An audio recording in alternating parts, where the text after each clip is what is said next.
Its menacing activities directly endanger the United States, our troops, our bases overseas, and our allies throughout the world. For 47 years, the Iranian regime has chanted death to America and waged an unending campaign of bloodshed and mass murder, targeting the United States, our troops, and the innocent people in many, many countries. Among the regime's very first acts was to back a violent takeover of the U.S. Embassy in Tehran, holding dozens of American hostages for 444 days. In 1983, Iran's proxies carried out the Marine barracks bombing in Beirut that killed 241 American military personnel. In 2000, they knew and were probably involved with the attack on the USS Cole. Many died. Iranian forces killed and maimed hundreds of American service members in Iraq. The regime's proxies have continued to launch countless attacks against American forces stationed in the Middle East in recent years, as well as U.S. naval and commercial vessels and international shipping lanes.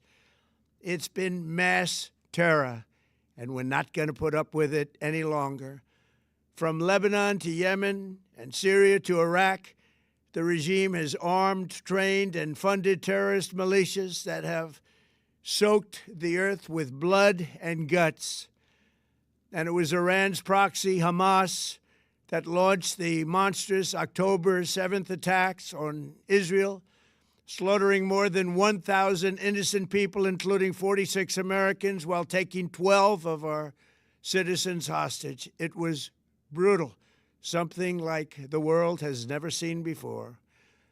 Iran is the world's #1 state sponsor of terror and just recently killed tens of thousands of its own citizens on the street as they protested. It has always been the policy of the United States, in particular, my administration, that this terrorist regime can never have a nuclear weapon. I'll say it again, they can never have a nuclear weapon. That is why in Operation Midnight Hammer last June, we obliterated the regime's nuclear program at Fordow, Natanz, and Isfahan.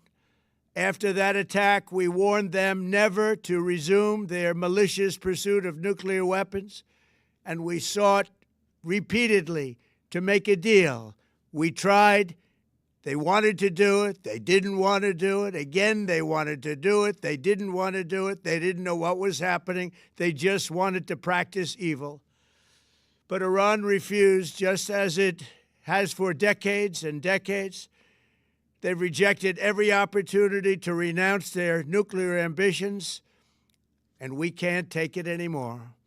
Instead, they attempted to rebuild their nuclear program and to continue developing long-range missiles that can now threaten our very good friends and allies in Europe, our troops stationed overseas, and could soon reach the American